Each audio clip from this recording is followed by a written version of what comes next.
99% से ज़्यादा लोग ठीक से खड़ा होना भी नहीं जानते। वो अपने शरीर का पूरा वज़न या तो एक पाँव पर या पाँव के एक हिस्से पर डालकर ही खड़े होते हैं। अरे सॉरी। बिल्डिंग स्ट्रक्चर या स्टैचू की मजबूती डिसाइड होती है उसकी फाउंडेशन से। उसकी फाउंडेशन कितनी अच्छी है। वैसे ही जब आप खड़े होते हो या चलते हो तो अपनी अवेयरनेस अपनी पाँव की तरफ रखा करो कि आपका वज़न दोनों फीट्स पर बराबर बटा हुआ हो और आपकी फीट्स ढंग से जमे हुए ज़मीन पर हो। तो अगर आपको आपकी अवेयरनेस बढ़ानी है अपनी फीट्स की तरफ और मसल माइंड कनेक्शन क्रिएट करना है एक सही पोस्चर के लिए, तो इसके लिए आप एक योगासन प्रैक्टिस कर सकते हैं एंड दैट योगासन इज ताड़ासन। ये आपको बहुत फ़ायदा देगा। फ़ायदा? सर जी सुबह से ताड़ासन तो कर रहा हूँ, कोई फ़ायदा ही नहीं हुआ। भाई साहब ये वाला ताड़ासन नहीं करना, उसके लिए दूसरा ताड़ासन करना पड़ेगा। वो कैसे करते हैं? चलो सिखाते हैं आपको कैसे करते हैं।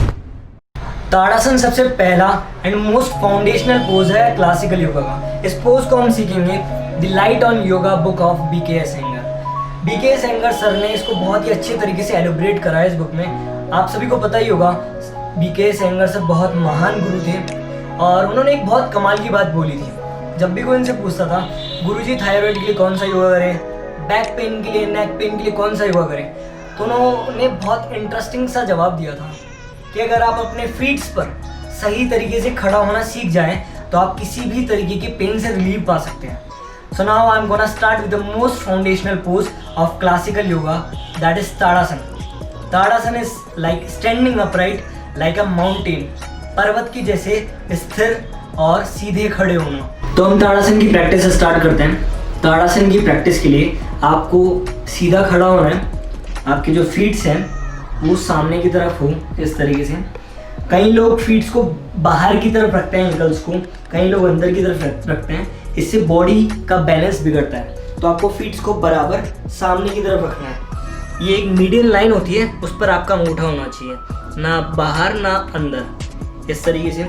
और अपने पंजे को फैलाओ ढंग से और ज़मीन पर अच्छे से प्रेस करके रखना है। आपका वज़न फील होना चाहिए आपको दोनों पाँव पर बराबर है, मतलब समान तौर पर बटा हुआ है और पूरे फीट पर है आपका वज़न, इस तरीके से। और इसको आप मेज़र कर सकते हो।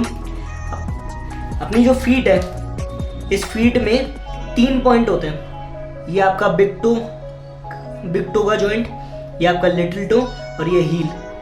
ये तीनों मिलकर ट्राइपॉड बनाते हैं। इस ट्राइपॉड पर अपनी बॉडी का वेट बैलेंस करना होता है। तो आपको जब आप खड़े हो आपको अपने बिग टो की जो जॉइंट है वो फील होना चाहिए, ये फील होना चाहिए और आपकी हील फील होनी चाहिए। आप इसको प्रेस करके रखो ज़मीन पर ढंग से। और जो क्लासिकल योगा है उसमें इस पोज को इस तरीके से बताया है।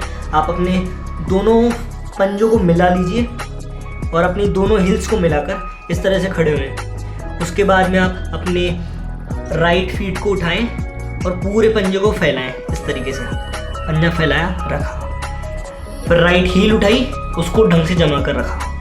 इसी तरीके से लेफ्ट पंजा उठाया, उसको रखा, लेफ्ट हील उठाई, उसको रखी। अब मेरा पाँव पूरी तरीके से जमा हुआ ज़मीन पर रखा हुआ है, ज़मीन पर चिपका हुआ है और मेरा वज़न समान तौर पर पूरे फीट्स पर बटा हुआ है। अब आप ऊपर आएंगे। यहाँ से आपको जो आपकी फिंगर्स के मिड में से नीचे सरफेस का कलर फील होना चाहिए, दिखना चाहिए, इस तरीके से जमा हुआ। अब आप ऊपर आएंगे। आपके जो नीज हैं वो अपने मोस्टली लूज रहते हैं, तो आपको टाइट नहीं करने, बट अपने नी कैप को थोड़ा सा हल्का सा अंदर की तरफ एक्टिव रखना है। इसके बाद में अपनी हील्स, ये थाइस को, देन अपनी कोर को एंगेज करना है।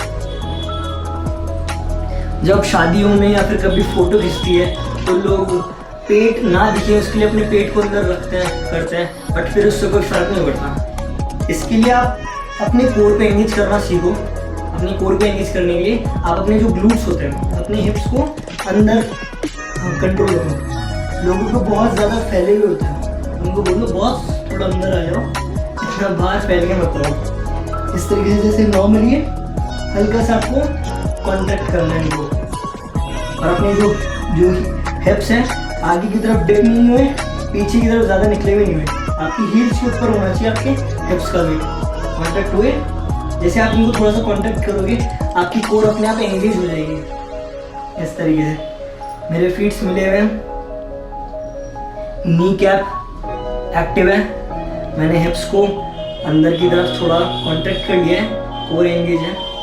अब लोग अपन इतना फ़ोन यूज़ करते हैं दिन भर 10 घंटे, कोई एक्टिवली इतना फ़ोन यूज़ करते हैं कि अपना बॉडी पोस्चर बिल्कुल बिगड़ जाता है और अपन ऐसे रहते हैं। तो आप इसको थोड़ा एक्टिव करो, शोल्डर ब्लेड्स को पीछे करो, चेस्ट ओपन करो, जिससे आपका हार्ट और लंग्स को थोड़ा स्पेस मिल सके ढंग से ब्रीथ करने के लिए। ओपन करा, अपने शोल्डर ब्लेड्स आपके पीछे हैं इस तरीके से, यहाँ पर इस पोजीशन में। अब यहाँ पे आपको ब्रीथ करना है। आपका नेक ऊपर नहीं रहेगा, नीचे नहीं रहेगा, मीडियम में रहेगा। आपकी बॉडी पूरी एक लाइन में है। अभी आपका जो बॉडी का वेट है बराबर तौर पर दोनों फीट्स पर है और फीट्स पर पूरी तौर पर बटा हुआ है, किसी एक पॉइंट पर नहीं है।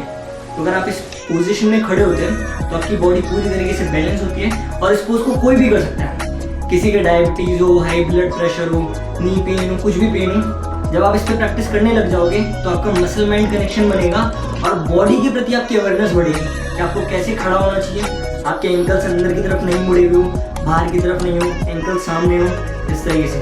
फिर धीरे धीरे आप क्या करोगे, जब आप नॉर्मली खड़े होगे, अभी जैसे मैंने पाँव को दूर कर लिया है, पर अब मैं, ये भी एक ताड़ासन की पोजीशन है, मैं मिला नहीं रखा, दूर है, पर ये सरफेस पे चिपके हुए हैं ढंग से, वेट बराबर डिस्ट्रीब्यूटेड है, तो मेरे को सेम बेनिफिट मिलेगा।